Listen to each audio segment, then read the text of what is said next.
സൈമണിന്റെ മകൻ ഒരാഴ്ചയായി ആശുപത്രിയിൽ ചികിത്സയിലായിരുന്നു. ഒരു ദിവസം സൈമൺ ആശുപത്രിയിൽ ഇല്ലായിരുന്നു. അവന്റെ മകൻ അടിയന്തരമായി രക്തം ആവശ്യമായിരുന്നു. മകന്റെ രക്തഗ്രൂപ്പ് ബി ആയതിനാൽ ഡോക്ടർക്ക് അത് വാങ്ങാൻ കഴിഞ്ഞില്ല. അങ്ങനെ അവർ സൈമനെ വിളിച്ചു. എന്നാൽ സൈമൺ കോൾ എടുത്തില്ല, മറ്റാരോ ചെയ്തു. ഡോക്ടർമാർ സ്ഥിതിഗതികൾ അറിയിച്ചു.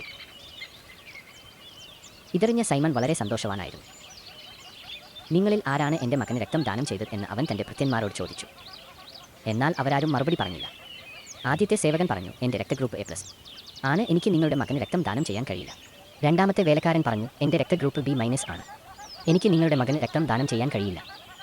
മൂന്നാമത്തെ വേലക്കാരൻ പറഞ്ഞു, എൻ്റെ രക്തഗ്രൂപ്പ് AB ആണ്, എനിക്ക് നിങ്ങളുടെ മകന് രക്തം ദാനം ചെയ്യാൻ കഴിയില്ല. നാലാമത്തെ വേലക്കാരൻ പറഞ്ഞു, എൻ്റെ രക്തഗ്രൂപ്പ് O- ആണ്, എനിക്ക് നിങ്ങളുടെ മകൻ രക്തം ദാനം ചെയ്യാൻ കഴിയില്ല. സൈമണിൻ്റെ മകൻ രക്തം ദാനം ചെയ്തത് ആരാണെന്ന് നിങ്ങൾക്ക് ഊഹിക്കാമോ? നാലാമത്തെ സേവകൻ രക്തം ദാനം ചെയ്തു. അവൻ്റെ രക്തഗ്രൂപ്പ് O- ആണ്. B- വ്യക്തിക്ക് അത് ഉപയോഗിക്കാം.